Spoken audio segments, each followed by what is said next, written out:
Hello everyone, this is ज्योति है। उम्मीद करती हूँ आप सब अच्छे होंगे। तो लास्ट लेक्चर में हमने एनटीएससी के प्रीवियस ईयर क्वेश्चंस की प्रैक्टिस करना स्टार्ट की थी एटॉमिक स्ट्रक्चर की। तो हमने 10 क्वेश्चंस को कवर करे थे और उसी पार्ट को कंटिन्यू करते हुए हम आज 10 क्वेश्चंस की और प्रैक्टिस करेंगे। इसी तरह से जो प्रीवियस ईयर क्वेश्चंस हम प्रैक्टिस करते जाएंगे और जब इस चैप्टर के प्रीवियस ईयर क्वेश्चंस खत्म हो जाएंगे उसके बाद हम नेक्स्ट चैप्टर के प्रीवियस ईयर क्वेश्चंस स्टार्ट करेंगे। ओके, 1 बाय 1 हर चैप्टर के। तो चलिए फिर आज के पहले क्वेश्चन की ओर चलते हैं। Your first question is, the atomic mass of an element is 19 and the second shell of it contains 7 electrons. The number of proton in its nucleus is। देखो, जो number of protons होते हैं, number of protons किसके equal होते हैं? number of protons आपके equal होते हैं atomic number के। किसके इक्वल होते हैं? atomic number के। तो number of protons आपके और भी किसके इक्वल होते हैं? number of इलेक्ट्रॉन्स के। ठीक है, तो आपको दे रखा है the atomic mass of an element is 19 and the second shell of an element of an atom contains 7 electron. देखो, जो शेल होती है कैसी होती है? के, एल, एम, एन, इसी तरह से होती है। जो फर्स्ट शेल होती है उसमें मैक्सिमम 2 इलेक्ट्रॉन आ सकते हैं। सेकंड में कितने आ सकते हैं? 8 आ सकते हैं। मैक्सिमम इलेक्ट्रॉन की बात हो रही है। थर्ड में कितने आ सकते हैं? 18। फोर्थ में कितने आते हैं? 32। उसी तरह से चलते रहते हैं। और ये मैक्सिमम इलेक्ट्रॉन्स हम किस तरह से फिल करते हैं वो देखो। मैक्सिमम इलेक्ट्रॉन चेक करने का फॉर्मूला होता है 2n²। जो आपकी k है वो क्या है? फर्स्ट शेल है, तो n की वैल्यू यहाँ पे क्या हो जाएगी? 1। ओके, 2 × 1 का स्क्वायर दैट इज 2। L क्या है? आपकी सेकंड शेल है, तो यहाँ पे n की वैल्यू कितनी पुट कर देंगे? 2। 2 × 2 का स्क्वायर दैट इज 4 × 2 8। ठीक है, तो फर्स्ट शेल में आप क्या आते हैं? 2 इलेक्ट्रॉन, सेकंड में 8, थर्ड में 18 एंड फोर्थ में 32। अब आपको देखो, आपको कह रखा है the second shell of atom contain 7 electrons, यानी कि L में 7 इलेक्ट्रॉन्स हैं। L में कितने हैं? 7 इलेक्ट्रॉन्स हैं। सेकंड शेल कब फिल कर जाएगी? सेकंड शेल कब फिल कर जाएगी? जब उसकी फर्स्ट शेल पूरी फिल होगी, है ना? तो यानी K में कितने इलेक्ट्रॉन्स हैं? 2। ओके, अब देखो हमें क्या निकालना था? एटॉमिक नंबर निकालना। एटॉमिक नंबर कैसे निकालेंगे? कितने इलेक्ट्रॉन्स ऑक्यूपाई कर रहे हैं? 2 + 7 टोटल 9 इलेक्ट्रॉन्स है इसके अंदर। ओके, तो यही आपका क्या हो जाएगा? Atomic number. ये आपका क्या हो जाएगा? एटॉमिक नंबर, क्योंकि number total number of electrons इसके इक्वल होते हैं एटॉमिक नंबर के और नंबर ऑफ प्रोटॉन्स के। ठीक है, तो यही आपका क्या है? एटॉमिक नंबर है और यही आपका क्या है? Number of protons. अगर आपको इसका सिंबल लिखना हो तो आप कैसे लिखेंगे? सपोज कोई भी एलिमेंट है A, उसके नंबर ऑफ प्रोटॉन्स हम यहाँ पे लिखते हैं और मास नंबर आपको दे रखा था 19। ठीक है, सिंपल आपसे नहीं पूछा हुआ, आपसे सिर्फ क्या पूछा हुआ है? नंबर ऑफ प्रोटॉन्स पूछ रखे हैं। तो अगर आपको नंबर ऑफ इलेक्ट्रॉन्स पता चल जाएंगे तो क्या आप नंबर ऑफ प्रोटॉन्स नहीं फाइंड आउट कर सकते हैं? बिल्कुल कर सकते हैं। ओके, तो हमने कैसे फाइंड आउट किया? फटाफट से रिवाइज कर लेते हैं। आपको L में 7 इलेक्ट्रॉन्स दे रखे थे। आपको पता है कि जो K शेल है उसमें मैक्सिमम 2 इलेक्ट्रॉन्स आ सकते हैं, राइट? 2 + 7 9, यही आपके नंबर ऑफ इलेक्ट्रॉन्स है, यही आपका एटॉमिक नंबर है, यही आपके नंबर ऑफ प्रोटॉन्स है। तो जो आपका ऑप्शन नंबर फर्स्ट है that is your correct answer। तो सेकंड क्वेश्चन देखते हैं क्या है। Your second question is, an element with atomic number 7 show chemical properties similar to element with atomic numbers। देखो क्या कहा गया है आपको बोला गया है an element with atomic number 7। आपको पता है जब भी हम, जैसे ये है, मान लो ऑक्सीजन फैमिली है, ठीक है, ऑक्सीजन फैमिली है, हमने इनको किस बेसिस पे ग्रुप में रखा है? हमने इनको इस बेसिस पे ग्रुप में रखा है कि जो इनकी केमिकल प्रॉपर्टीज हैं वो सेम है। केमिकल प्रॉपर्टीज है इनकी वो सेम है। ओके, अगर आप देखोगे तो ऑक्सीजन के जो वैलेंस इलेक्ट्रॉन है 6 है, सल्फर के भी वैलेंस इलेक्ट्रॉन कितने आएंगे?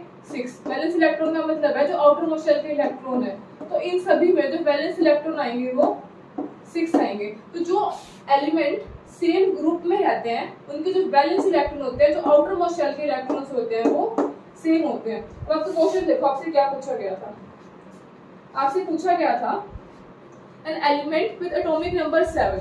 देखो अगर किसी एलिमेंट का एटॉमिक नंबर 7 है तो अगर आप उसको फिल करोगे तो K में मैक्सिमम 2 जा सकते हैं और L में मैक्सिमम 5, तो यानी इसके वैलेंस इलेक्ट्रॉन कितने हैं 5, वैलेंस इलेक्ट्रॉन कितने हैं 5।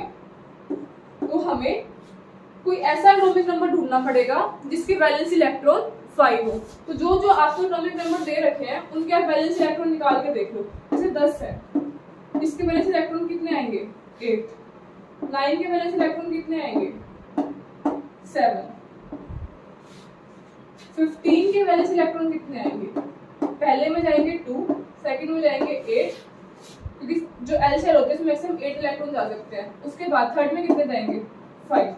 देखो आपको भी क्या चाहिए थे वैलेंस इलेक्ट्रॉन 5, इसमें भी कितने आ रहे हैं 5, तो यही आपका करेक्ट आंसर है। आप फोर्थ का भी निकाल के देख सकते हो 2, 8, 7, ठीक है। तो आपको कितने चाहिए थे आउटर मोस्ट इलेक्ट्रॉन 5, ओके। तो आपका थर्ड ऑप्शन करेक्ट आंसर हो जाएगा 15, ओके। तो नेक्स्ट क्वेश्चन की ओर चलते हैं, ठीक है। The electronic configuration of copper can be represented in following veg. आपको ऑप्शंस दे रखे हैं, आपसे पूछ रखा है कि मल्टीपल करेक्ट आंसर वाला क्वेश्चन है, ठीक है। तो आपसे पूछ रखा है कि इनमें से कौन सा ऑप्शन करेक्ट है, ओके। तो कॉपर का जो एटॉमिक नंबर होता है वो होता है आपका 29, ठीक है। तो कॉपर की कॉन्फ़िगरेशन कैसे लिखते हैं, या तो आप ऐसे लिख लो, आर्गन का एटॉमिक नंबर कितना होता है 18, ठीक है। आर्गन के बाद आप कैसे लिख सकते हैं 3b10 4s1, ओके। 18 + 10 28 + 1 29, और आप इसको एक और तरीके से लिख सकते हैं, that is 1s2 2s2 2p6 3s2 3p6 4s2 और 3d9। देखो जैसे ही आप इसे ऐसे लिखोगे तो ये गलत हो जाएगा। गलत क्यों हो जाएगा, देखो ये एक इलेक्ट्रॉन एक्साइट हो जाता है और ये इस फॉर्म में ना रह के इस फॉर्म में रहता है 4s1 3d10, ठीक है। क्योंकि ये जो d ऑर्बिटल है, अपना जो ऑर्बिटल है वो कंप्लीटली फिल करना चाहता है, इसमें सिर्फ एक इलेक्ट्रॉन की कमी है क्योंकि d में मैक्सिमम 10 इलेक्ट्रॉन आ सकते हैं, ठीक है। तो ये ऐसे एक इलेक्ट्रॉन ले लेता है और अपना शेल फुलफिल कर लेता है। तो ये ऐसे ना रह के ऐसे रहता है। तो ऑप्शन देख लो फिर कौन सा करेक्ट आएगा इसके अकॉर्डिंग, ओके। तो इसके अकॉर्डिंग जो आपका ऑप्शन बनेगा that is first and second. First and second are correct, first and second correct है। So only first and second are correct, okay. Only first and second are correct, ठीक है। तो हम कॉपर की electronic configuration ऐसे लिखते हैं कि डी ऑर्बिटल अपनी इलेक्ट्रॉनिक कॉन्फ़िगरेशन फुलफिल करना चाहता है। सो उम्मीद करते हो आपको क्वेश्चन का लेवल समझ में आ रहा होगा कि किस तरह से क्वेश्चंस आते हैं एग्जाम में, ओके। ये बहुत ज़्यादा टफ भी नहीं है, बहुत ज़्यादा इजी भी नहीं है। अगर आपने थ्योरेटिकल क्वेश्चंस की प्रैक्टिस कर रखी है, थ्योरी समझ रखी है, तो ये आप क्वेश्चन कर पाएंगे, ओके। तो चलिए फिर नेक्स्ट क्वेश्चन की ओर चलते हैं। Your next question is identify the elements which are less reactive. आपको पता करना है कि कौन सा एलिमेंट है वो लेस रिएक्टिव है, ओके। देखो x के आगे 2 लिखा हुआ है आपका, y के आगे आपका लिखा हुआ है 2 8 1, z के आगे आपका लिखा हुआ है 2 and 6 एंड w के आगे लिखा हुआ है 2 8 8। देखो ये सब आपको क्या गिवन है, आपको इलेक्ट्रॉनिक कॉन्फ़िगरेशंस गिवन है, ओके। देखो कोई भी जो एलिमेंट है वो अपना आउटर मोस्ट ऑक्टेट पूरा करना चाहता है एक्सेप्ट के शेल, क्योंकि के शेल में मैक्सिमम 2 इलेक्ट्रॉन आ सकते हैं। तो ये स्टेबल है क्योंकि जो इसकी जो के शेल है वो फुलफिल्ड है, तो ये स्टेबल है। स्टेबल है तो मींस लेस रिएक्टिव है, फाइन। इसके अलावा जो बाकी एलिमेंट्स हैं वो क्या करना चाहेंगे, अपने आउटर मोस्ट ऑक्टेट पूरा करना चाहेंगे। देखो इसका क्या है, ऑक्टेट पूरा है, तो ये भी लेस रिएक्टिव है, लेस रिएक्टिव। अब ये आपका रिएक्टिव है, क्यों रिएक्टिव है, क्योंकि अगर ये अपना एक इलेक्ट्रॉन लूज कर दे तो इसके आउटर मोस्ट शेल में 8 इलेक्ट्रॉन हो जाएंगे, यानी इसका ऑक्टेट पूरा हो जाएगा। तो ये रिएक्टिव है आपका, ये आपका रिएक्टिव है। अगर हम इसकी बात करें तो ये 2 इलेक्ट्रॉन का गेन करना चाहता है ताकि इसका ऑक्टेट पूरा हो जाए, तो आपका ये भी क्या है, रिएक्टिव है। तो आपका ऑप्शन क्या आ जाएगा, एक्स एंड डब्ल्यू। इसके अकॉर्डिंग देख लो आपको कौन सा ऑप्शन ठीक बैठ रहा है। ओके, तो आपका आंसर आ जाएगा X and W, that is A and D, A and D. तो your option number 3 is your correct answer. ठीक है, तो फिर नेक्स्ट क्वेश्चन देखते हैं क्या है। The valency of an element with atomic number 17। देखो वैलेंसी क्या होती है, वैलेंसी का मतलब होता है combining capacity of an element. Valency आपकी जो आउटर मोस्ट वैलेंस इलेक्ट्रॉन है उसके इक्वल भी हो सकती है, अदरवाइज वैलेंसी निकालने का फॉर्मूला भी होता है कि कितने इलेक्ट्रॉन गेन करे कितने इलेक्ट्रॉन लूज करे, उसके अकॉर्डिंग भी हम वैलेंसी निकालते हैं। ओके, तो सबसे पहले मैं एटॉमिक नंबर 17 का क्या कर लेते हैं, इलेक्ट्रॉनिक कॉन्फ़िगरेशन लिख लेते हैं। कैसे लिखेंगे, 2 8 7। अब देखो इसकी जो वैलेंस इलेक्ट्रॉन है कितने, 7। अब 7 इसकी वैलेंसी नहीं हो सकती, 7 इसकी वैलेंसी नहीं हो सकती। क्यों नहीं हो सकती, क्योंकि 7 इलेक्ट्रॉन लूज करना आसान है या फिर 1 इलेक्ट्रॉन गेन करना आसान है। ऑब्वियस सी बात है, 1 इलेक्ट्रॉन गेन करना आसान है। और आपको पता है कि जो 17 एटॉमिक नंबर होता है वो क्लोरीन का होता है। किसका होता है, क्लोरीन का। क्लोरीन क्या है, नॉन मेटल है। क्लोरीन क्या है, नॉन मेटल है। नॉन मेटल के केस में हम वैलेंसी कैसे निकालते हैं, 8 minus number of valence electron, number of valence electron. ठीक है, 8 क्या है, 8 हमने क्यों लिखा, क्योंकि ऑक्टेट पूरा करना चाहता है ना। ठीक है, तो 8 माइनस वैलेंस इलेक्ट्रॉन कितने हैं, 7। 8 माइनस 7 इज इक्वल टू 1। तो आप वैसे भी देख सकते हो कि ऑक्टेट पूरा करने में इसको कितने इलेक्ट्रॉन चाहिए, 1 इलेक्ट्रॉन का गेन करना इजी है, तो इसकी वैलेंसी क्या हो जाएगी, 1।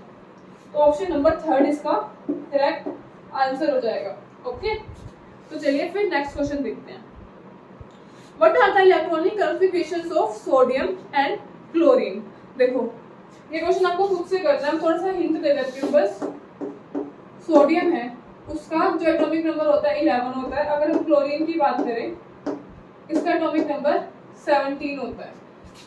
जो चीज आपको ध्यान रखनी है वो ये कि इसने 1 इलेक्ट्रॉन लूज कर रखा है और इसने 1 इलेक्ट्रॉन का गेन कर रखा है। तो आप इसका आंसर मुझे कमेंट सेक्शन में मेंशन करें क्या आएगा। ठीक है, इजी क्वेश्चन है, हमने इस टाइप के और भी क्वेश्चंस करे हैं इलेक्ट्रॉनिक कॉन्फ़िगरेशन लिखना। फाइन, तो फिर नेक्स्ट क्वेश्चन देखते हैं क्या आएगा। तो योर नेक्स्ट क्वेश्चन इज, आपको एलिमेंट्स गिवन है और इलेक्ट्रॉनिक डिस्ट्रीब्यूशन गिवन है और आपको बताना है कि कौन सी इलेक्ट्रॉनिक कॉन्फ़िगरेशन ठीक लिखी हुई है। देखो जो सल्फर होता है उसका एटॉमिक नंबर क्या होता है, 16। ओके, अगर आप इन्हें प्लस करोगे 2 + 8 10, 10 + 8 18, तो ये तो गलत हो गया। फाइन, क्योंकि ये क्या आपको गिवन है, electronic configuration number of electron number of protons के इक्वल होते हैं, तो नंबर ऑफ प्रोटॉन किसके इक्वल होता है, एटॉमिक नंबर के। तो यहाँ पे 16 आना चाहिए था, आ क्या रहा है 18, तो ये आंसर आपका गलत हो गया। जो फास्फोरस है उसका जो एटॉमिक नंबर होता है वो क्या होता है, फास्फोरस का एटॉमिक नंबर आपका होता है 15, तो यहाँ पे क्या आएगा 16, तो ये भी गलत हो गया। एल्यूमिनियम है, एल्यूमिनियम का एटॉमिक नंबर कितना होता है, एल्यूमिनियम का एटॉमिक नंबर आपका होता है 13। ठीक है, एल्यूमिनियम का एटॉमिक नंबर आपका होता है 13, 2 + 8 10 + 3 13। ठीक है, ये आपका होता है 14 और ये तो क्या बनेगा 15, तो ये भी गलत हो जाएगा। तो आपका ऑप्शन नंबर 3 करेक्ट आंसर है। फाइन, तो नेक्स्ट क्वेश्चन देखते हैं। How many orbitals can have the following set of quantum numbers. आपको n की वैल्यू गिवन है, आपको l की वैल्यू गिवन है, आपको बताना है कि उस n और l की वैल्यू में कितने ऑर्बिटल्स आ सकते हैं। ठीक है, आप वीडियो पॉज करके ट्राई करें, आंसर ना समझ आए तो आप सोल्यूशन देख लेना। आपको n की वैल्यू गिवन है 3, यानी जो आपका प्रिंसिपल क्वांटम नंबर है वो है 3। फिर आपको l की वैल्यू गिवन है 2। देखो l की वैल्यू अगर 0 होती है तो आपका जो ऑर्बिटल होता है वो होता है s, l की वैल्यू 1 होती है तो ऑर्बिटल होता है p, अगर 2 होती है तो होता है d, 3 होती है तो होता है f। अब l की वैल्यू 2 है यानी ये d ऑर्बिटल से बिलोंग करता है। फाइन, आपको पता है कि जो d ऑर्बिटल्स होते हैं 5 होते हैं, ठीक है। डी में 5 ऑर्बिटल होते हैं। कैसे लिखते हैं, देखो n की वैल्यू दे रखी है 3, l की वैल्यू दे रखी है 2, ml की वैल्यू क्या होती है -L2 प्लस L, ठीक है, यानी -2 प्लस 2, तो -2 -1 0 +1 प्लस 2, फाइन।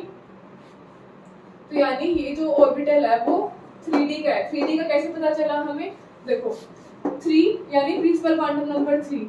D का कैसे पता चला, क्योंकि L की वैल्यू D से है। अब इसने पूछ रखा है -2 वाली वैल्यू में कितने ऑर्बिटल आएंगे। -2 वाली वैल्यू में सिर्फ एक ऑर्बिटल आ रहा है आपका, ओनली 1, तो आपका ऑप्शन नंबर सेकंड करेक्ट हो जाएगा। ऑप्शन नंबर सेकंड करेक्ट हो जाएगा, जिसमें लिखा हुआ है 1 ऑर्बिटल, ठीक है। तो ये क्वेश्चन थोड़ा सा ठीक लेवल का था, okay. So your next question is sodium azide decomposes explosively to sodium metal and nitrogen gas and is used in automobile airbags। आपको इक्वेशन भी गिवन है, यहाँ पे इक्वेशन आपको गिवन है 2Na gives you 2Na plus 3N2, ठीक है। आपसे पूछ रखा है eyesight ion is isoelectronic group, तो आपको पता होना चाहिए बच्चे कि आइसाइड आयन क्या होता है। आइसाइड आयन हम इसको बोलते हैं N3 नेगेटिव, इसको बोलते हैं N3 नेगेटिव। N3 नेगेटिव आपको बताना है कि आइसोइलेक्ट्रॉनिक किसके है। देखो आइसोइलेक्ट्रॉनिक का मतलब है कि नंबर ऑफ इलेक्ट्रॉन जितने आइसाइड में है उतने ही और स्पीशीज में होने चाहिए। अब नाइट्रोजन है, उसके अंदर इलेक्ट्रॉन्स कितने होते हैं, नाइट्रोजन का एटॉमिक नंबर क्या होता है 7, तो 3 नाइट्रोजन है, 7 × 3, एक इलेक्ट्रॉन को गेन किया हुआ है +1, तो ये आपके आ जाएंगे 22 इलेक्ट्रॉन। तो आपके पास 4 ऑप्शन गिवन है, उसमें देख लो कि 22 इलेक्ट्रॉन्स किस में आ रहे हैं, तो वही आपका आंसर आ जाएगा। जैसे कि अगर मैं CO2 देखूं, कार्बन के एटॉमिक नंबर होता है 6, ऑक्सीजन का होता है 8, तो क्या आंसर आ जाएगा 8 × 16, 16 + 6 22। तो आइसाइड आयन के आइसोइलेक्ट्रॉनिक क्या हो गए CO2 हो गया। ये क्वेश्चन आपको दिखने में बड़ा लग रहा होगा, रिएक्शन लग रही होगी, पर इस क्वेश्चन में कुछ भी नहीं था। आपको बस आइसाइड आयन पता होना चाहिए कि आइसाइड आयन बोलते किसको है, तो N3 नेगेटिव को आइसाइड आयन बोलते हैं। तो इस तरह के क्वेश्चन जब आप सॉल्व करते हैं तो आपको पता चल जाएगा, मतलब पेपर में प्रॉब्लम नहीं आएगी, क्योंकि आपने पहले से इस तरह के क्वेश्चन सॉल्व कर रखे होंगे, ठीक है। तो इसका आंसर आ जाएगा ऑप्शन नंबर 3। तो नेक्स्ट क्वेश्चन देखते हैं। So next question is atomic masses of 2 isotopes of chlorine are 35 and 37. Number of neutrons will be देखो जो क्लोरीन होता है उसका एटॉमिक नंबर होता है, यहाँ पे लिख दिया क्लोरीन, क्लोरीन का एटॉमिक नंबर होता है 17। आपको मास नंबर गिवन है, आपको नंबर ऑफ न्यूट्रॉन्स बताने हैं। तो मास नंबर में से देखो मैं यहाँ लिख देती हूँ, मास नंबर क्या होता है, mass number is equal to number, ये वाला क्वेश्चन आपको पहले भी करा चुकी हूँ पिछले लेक्चर में।